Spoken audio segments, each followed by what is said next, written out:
علیہ وسلم۔ دیکھیے کوئی پہلو ایسا نہیں ہے جس میں ہمیں ہدایت قرآن مجید سے اور سیرت محمد صلی اللہ علیہ وسلم سے ملنا جائے۔ اگر اللہ تعالیٰ مقام دعوت پر فائز ہونے کی توفیق عطا فرما دے تو جو مرحلے پیش آئیں گے وہ آپ کو نظر آ جائیں گے سیرت محمدی میں صلی اللہ علیہ وسلم، اور اس وقت حضور سے جو کہا گیا اس سے آپ کے دل پر بھی اس کے زخمی جو آپ کا دل ہے، آپ کے احساسات ہیں، اس پر مرہم رکھا جائے گا۔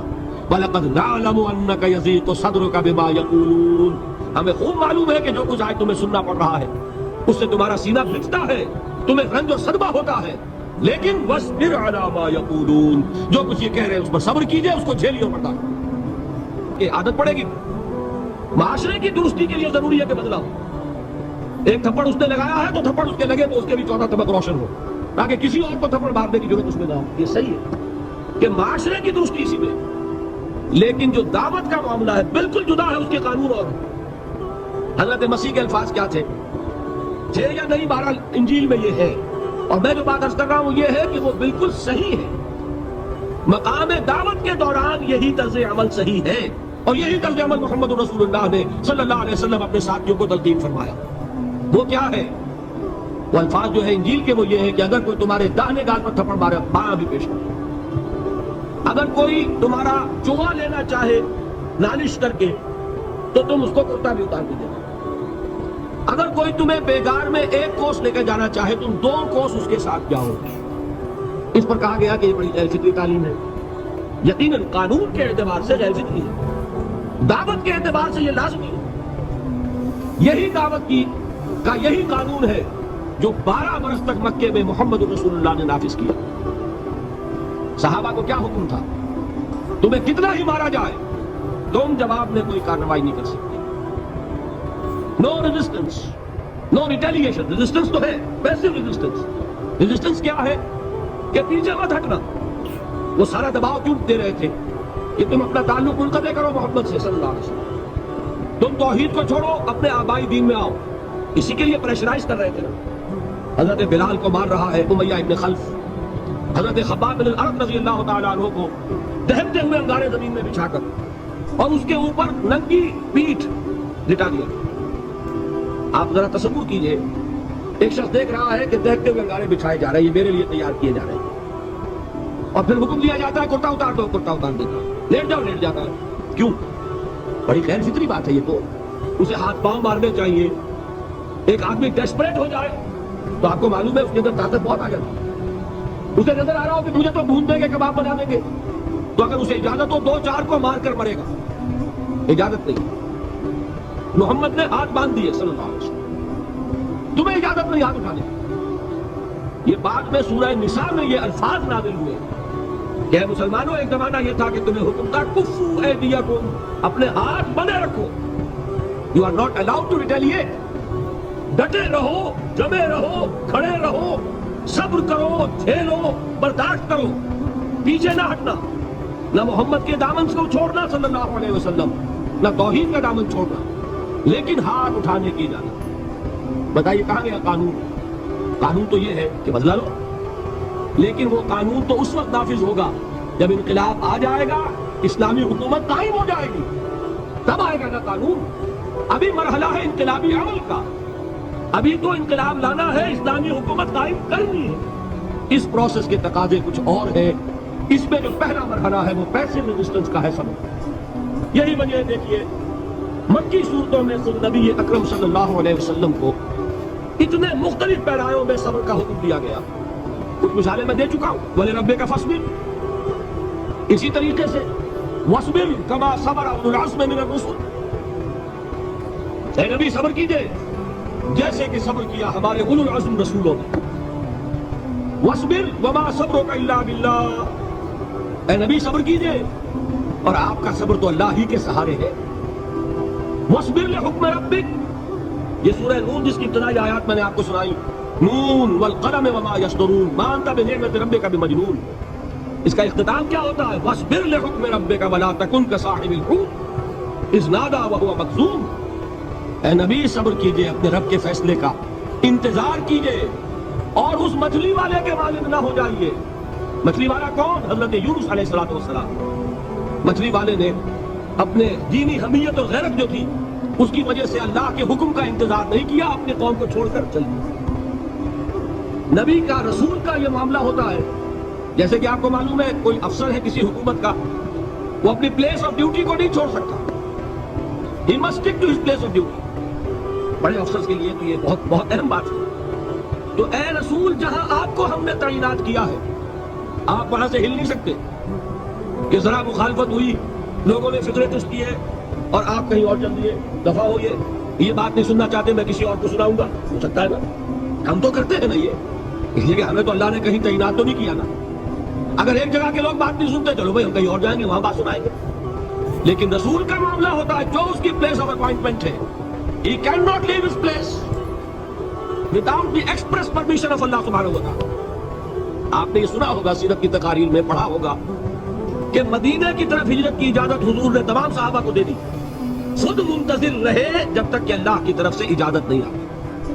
حضرت ابو بکر پوچھتے رہتے تھے، حضور اجازت آ گئی کہ نہیں؟ ابھی نہیں آئی۔ حضور اذن آ گیا؟ نہیں آیا، ابھی نہیں آیا۔ حبشہ کی طرف سب کو بھیج دیا، اجازت دے دی، جو جانا چاہے چلا جائے۔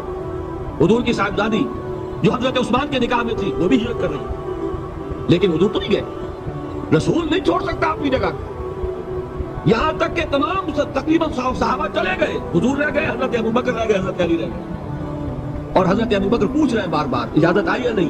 نہیں، ابھی نہیں آئی۔ حضرت عائشہ نے واقعہ بیان کیا کہ ایک روز اچانک دوپہر کے وقت ہم نے دیکھا کہ حضور نے اپنے پورے جسم کو ڈھانپا ہوا ہے، چہرے کو بھی کپڑے میں ڈھانکا ہوا ہے اور تشریف لا رہے ہیں۔ یہ اس میں تعجب کی بات یہ کہ عرب میں آج بھی آپ کو معلوم ہے کہ یہ چیز جو ہے ان کی روایات کے خلاف ہے کہ دوپہر کے وقت کوئی کسی سے ملنے جائے۔ یہ وقت جو ہے قیلولے کا ہے، آرام کا ہے۔ آج کل وہ عصر اور ظہر کے مابین کا وقفہ، تو ٹھیک دوپہر کے وقت تشریف لائے حضور۔ آپ نے آ کے حضرت ابو بکر سے فرمایا کہ اجازت آ گئی ہے۔ اس میں ایک قصہ تھوڑا سا اور بتا دوں، بہت دلچسپ ہے اور بہت ہمارے لیے سبق آموز ہے۔ حضرت ابو بکر نے بہت خوش ہو کر ایک بات کہی، حضور میں نے 2 اونٹنیاں تیار کی ہوئی ہیں۔ یعنی اب آپ چلو تو سوچتے تھے نا شاباش ملے گی کہ میں نے تیاری کی ہوئی ہے، میں نے 2 اونٹنیوں کو خوب کھلا پلا کے فربا کیا ہوا ہے، بڑی توانا ہے تاکہ ہم تیزی کے ساتھ سفر کر سکیں۔ حضور نے توقف کیا، فرمایا ہاں ٹھیک ہے، 1 اونٹنی میں استعمال کروں گا لیکن میں اس کی قیمت ادا کروں گا۔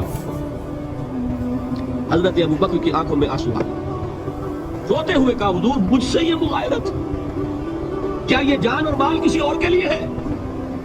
آپ مجھ سے بھی کہہ رہے ہیں میری اونٹنی جو ہے وہ بھی بلا معاوضہ آپ قبول نہیں فرما رہے۔ یہ ہے محمد رسول اللہ کی خیرت اور حمیت کا۔ ہمارا معاملہ جو ہے دین کی دعوت و تبلیغ کے اعتبار سے بالکل مختلف بنا ہوا ہے، اسی لیے وہ عزت نہیں، وہ وقار نہیں۔ یہاں یہ حال ہے کہ حضور کے خسر ہیں، جان نثار ہیں، یار غار ہیں، سب کچھ ہے، لیکن وہاں بھی یہ معاملہ ہے کہ ٹھیک ہے اونٹنی کی قیمت ادا کرو۔ بہرحال میں جو عرض کر رہا تھا وہ یہ ہے کہ چونکہ رسول کو اجازت نہیں تو فرمایا گیا وَاصْبِرْ لِحُکْمِ رَبِّكَ وَلَا تَكُنْ كَصَاحِبِ الْحُوتِ۔ دیکھنا وہ جو یونس علیہ السلام جو انہوں نے کیا تھا، اجازت آئے بغیر وہ اپنی قوم کو چھوڑ کر، وہ قوم کو چھوڑ کر کسی اور وجہ سے نہیں گئے تھے دین کی حمیت اور غیرت کی وجہ سے۔ یہ بدبخت بات سننے کو تیار نہیں ہے تو دفع ہو، میں کہیں اور جا کر اللہ کی بات کہیں سناؤں گا، لیکن اجازت کے بغیر نہیں جا سکتے۔ یہی وجہ ہے کہ پکڑ ہوئی، گرفت ہوئی اور مچھلی کے پیٹ میں رہے، وہاں وہ لا الہ الا انت سبحانک انی کنت من الظالمین، اور وہاں سے پھر اللہ تعالیٰ نے نجات دی، مچھلی نے انہیں اگل دیا ساحل کے اوپر۔ یہ ایک لمبی بات ہے، تو یہاں حضور سے کیا کہا گیا سبق کی۔ اب دیکھیے ایک بات عجیب ہے، یہ ربط اپنے ذہن میں رکھیے، اللہ تو صبر کی تلقین کر رہا ہے اپنے رسول کو، اور رسول یہی تلقین کر رہا ہے اپنے صحابہ کو، صبر کرو، جھیلو، برداشت کرو، ہاتھ مت اٹھانا، کوئی جوابی کارروائی نہیں ہوگی، بلکہ اپنے اوپر جھیلو جو کچھ جھیلنا ہے، ڈٹے رہو، پیچھے مت ہٹنا، یہ صبر ہے، لیکن ہاتھ اٹھانے کی اجازت نہیں۔ چنانچہ اب ذرا چشم تصور سے دیکھیے، ابو جہل اس نے جو بدترین روش اختیار کی، وہ ایک خاندان تھا حضرت یاسر، ان کی اہلیہ حضرت سمیہ اور ان کے فرزند حضرت عمار رضی اللہ تعالی عنہم۔ یہ غلام نہیں تھے، حضرت سمیہ تو کنیز تھی لیکن یاسر غلام نہیں تھے۔ ان کی کہانی یہ ہے، واقعہ یہ ہے کہ یہ بہت نیک آدمی تھے یاسر، یمن کے باشندے۔ انہیں کو خواب میں بشارت ہوئی کہ نبی کا ظہور ہونے والا ہے مکے میں، جاؤ شاید ان کے قدموں تک پہنچ جاؤ. جیسے حضرت سلمان فارسی کی بات میں نے آپ کو بتائی، وہ تو خواب کی بشارت نہیں تھی، وہ ان کے غور و فکر کا معاملہ تھا. انہوں نے وہ جو آگ کی پوجا پاٹ ہے اس کو چھوڑا اور سفر کیا، اور پھر انہیں خبر دی ایک راہب نے کہ کھجوروں کی سرزمین میں آخری نبی کا ظہور ہونے والا ہے، جاؤ شاید قسمت یابی کرے. انہیں خواب آیا تھا. یہ یمن سے ترک وطن کر کے مکے آ گئے. ابو جہل کا ایک چچا تھا، بہت شریف النفس انسان، اس کے ساتھ معاہدہ کیا حلیف بن کر، اور وہ مکے میں رہنے لگے. اس لیے کہ نوٹ کر لیجئے، مکہ اس وقت ایک قبیلے کا شہر تھا، صرف قریش. یا قرشی رہ سکتا تھا وہاں، یا قرشی کا حلیف. اگر کسی کے ساتھ اس کی، جیسے آپ کو معلوم ہے یہاں کاروبار وغیرہ کرنے میں سعودی عرب میں شراکت جو ہے وہ کسی لوکل سعودی کے ساتھ ہوگی تو آپ کر سکتے، وہ کفیل ہے، ورنہ آپ کچھ نہیں کر سکتے. اسی طرح کی بات وہاں تھی کہ اگر تو کسی قرشی نے آپ کو امان دی ہوئی ہے تو آپ رہ سکتے ہیں مکے میں، ورنہ نہیں. یا تیسرے قرشی کا غلام تو ملکیت ہی ہے اس کی، جیسے بھیڑ بکری ہے کسی قرشی کی، اسی طرح اس کے غلام ہے. یہ 3 کیٹیگریز تھی انسانوں کی مکے میں. اسی کو نوٹ کیجئے کہ جو بیچارے غلام تھے وہ سب سے زیادہ ستائے گئے، اس لیے کہ غلاموں کے تو حقوق ہی کوئی نہیں تھے. ان کو تو اگر کوئی شخص اپنے غلام کو ذبح کر دیتا تھا تو بھی کوئی پوچھنے والا نہیں. بالکل ایسے ہی ہے نا، آپ کی بکری آپ نے ذبح کی، گوشت کھا لیا، کوئی آپ سے کوئی پوچھ سکتا ہے؟ جب ملکیت ہے، آپ کی بکری آپ کی تھی، آپ نے ذبح کر دی. غلام آپ کی ملکیت تھا، آپ نے ختم کر دیا. کوئی اس میں جرم نہیں، کوئی باس پرس نہیں. یہ تھا حال غلاموں کا. بلال غلام تھے، ابو فقی غلام تھے، زنیرہ ایک کنیز تھی. ان کو جو مارے پڑی ہیں اس کا آپ کو معلوم ہے. حضرت بلال کے ساتھ جو کچھ امیہ ابن خلف نے کیا، کہ جس طریقے سے کہ حیوانوں کی لاشیں جو ہے کھینچ کر گھسیٹ کر لے جائی جاتی، ان کی گردن میں رسی ڈال کر گھسیٹتے، اسی طریقے سے حضرت بلال کے گردن میں رسی ڈال کر پھر دوپہر کے وقت مکے کی سنگلاخ گلیوں کے اندر گھسیٹا جاتا. نیچے زمین جل رہی ہے توے کی طرح، اور ویسا بھی ہوتا تھا کہ جد لٹا دیا اوپر سے وہ آگ مکے کا، کہ سورج جو ہے ذرا نوٹ کیجئے، آگ پر سارا نیچے زمین توے کی طرح جل گئی، اور ایک بھاری سل بھی لا کر جو ہے سر پر رکھ دی، چھاتی پر رکھ دی گئی ہے کہ آواز نہیں نکل رہی، جھاگ نکل رہے منہ سے. لیکن اس حال میں بھی احد احد احد، ایک اللہ، قل هو اللہ احد. یہ ہے وہ صبر، یہ ہے وہ صبر. صبر علی الابتلاء، صبر علی الایذاء. یہ ابتلاء اور ایذاء پر صبر ہے. جھیلو، برداشت کرو، تو توحید پر قائم رہو، محمد کی رسالت کے اقرار کرتے رہو صلی اللہ علیہ وسلم، لیکن ہاتھ نہیں اٹھانا. اب میں آپ کو بتا رہا تھا یہ تو غلام تھے، یہ جو تھے یاسر، یہ حلیف تھے، غلام تو نہیں تھے نا. البتہ وہ ابو جہل کے چچا کی کنیز تھی یہ سمیہ، انہوں نے اجازت لے کر ان سے نکاح کر لیا. یہ تو کنیز رہے گی. بیٹا جو ہوا وہ بھی ایک طرح سے جب کنیز زیادہ ہے تو غلام ہو گیا، عمار ابن یاسر. وہ جو شخص تھا بہت شریف النفس ابو جہل کا چچا، وہ مر گیا. اب ابو جہل جو ہے اس خاندان کا سربراہ ہے، لہذا یہ تینوں جو افراد ہیں وہ اس کے رحم کرم پر ہیں. یاسر کو بھی پروٹیکشن اگر ہے تو ابو جہل کی ہے، ابو جہل جو چاہے کرے. اور سمیہ تو کنیز ہے ہی، اس کا تو کوئی حق ہے ہی نہیں، جو چاہے کرے. اور عمار ان دونوں کا بیٹا ہے، لہذا بدترین معاملہ کیا ابو جہل نے ان 3 افراد کے ساتھ. حضرت سمیہ کے ساتھ جو کچھ کیا گیا ہے آپ اس کا تصور نہیں کر سکتے. بالآخر جو شہید کیا ہے حضرت سمیہ کو ایذائیں دے دے کے، سسکا کے، ان کے جسم کے نازک حصوں کو جلا کے، داغ دے کر. کہتا کیا تھا؟ ایک دفعہ کہہ دو کہ میرا جو یہ بت ہے یہ بھی الہ ہے، مان لو میں چھوڑ دوں گا. چلتا گیا کسی طریقے سے، ایک دفعہ کہہ دو میں چھوڑ دوں. لیکن یہ میاں بیوی حضرت یاسر اور حضرت سمیہ رضی اللہ تعالیٰ عنہما، یہ ہے ثبات، یہ ہے صبر، یہ ہے استقلال. ایک مرتبہ بھی کہنے کے لیے تیار نہیں، جو چاہو کر لو، اب ہم تو اس سے نیچے نہیں ہٹیں. تنگ آ کر اس نے حضرت سمیہ کی تو شرمگاہ میں برچھا مارا اور شہید کیا.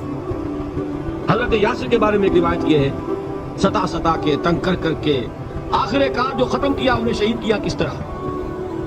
4 سانڈ اونٹ جوان، ان سے رسے باندھے، ایک رسے سے ایک بازو باندھا، دوسرے سے دوسرا بازو باندھا، تیسرے سے ایک ٹانگ باندھی، چوتھے سے دوسری ٹانگ باندھی، اور چاروں کو دوڑایا ہے کہ جسم کے پرتے. اس حال میں کیا ہو رہا تھا وہ میں بتا رہا ہوں کہ اللہ تو تاکید کر رہا ہے اپنے نبی کو اس پہ، وَلِرَبِّكَ فَاصْبِرْ وَاصْبِرْ عَلَىٰ مَا يَقُولُونَ وَاصْبِرْ وَمَا صَبْرُكَ إِلَّا بِاللَّهِ وَاصْبِرْ لِحُكْمِ رَبِّكَ وَلَا تَكُنْ كَصَاحِبِ الْحُوتِ وقت سامنے سے حضور گزرتے تھے جبکہ آل یاسر کے ساتھ یہ معاملہ ہو رہا ہے، کیا فرماتے تھے؟ اسبروا یا آل یاسر فإن موعدکم الجنہ، اے یاسر کے گھر والوں صبر کرو، جھیلو، اس لیے کہ تمہارے وعدے کی جگہ جنت ہے۔ اللہ تعالیٰ ادھر آنکھ بند ہوگی ادھر جنت میں تمہارا داخلہ ہو جائے گا۔ یہ ہے تواصوا بالصبر والعصر ان الانسان لفی خسر۔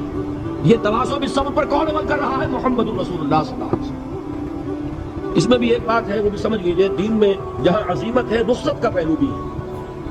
یہ جو نوجوان تھے، یہ بوڑھے والدین کا تو وہ مقام ہے، یہ رتبہ بلند ملا جس کو مل گیا، ہر مدعی کے واسطے دار الرسم کہا، حضرت سمیہ اور حضرت یاسر۔ نوٹ کیجئے، میں ایک اعتبار سے کہا کرتا ہوں، سید الشہداء یہ بنے کہ نہیں بنے، ان کو جو فوقیت حاصل ہوئی، الفضل للمتقدمین، سب سے پہلی جان دینے والی یہ خاتون، اور سب سے پہلی جان دینے والا اللہ کے لیے، توحید کے لیے، محمد کی رسالت کے لیے صلی اللہ علیہ وسلم۔ دے تو بھی محمد کی صداقت کی گواہی۔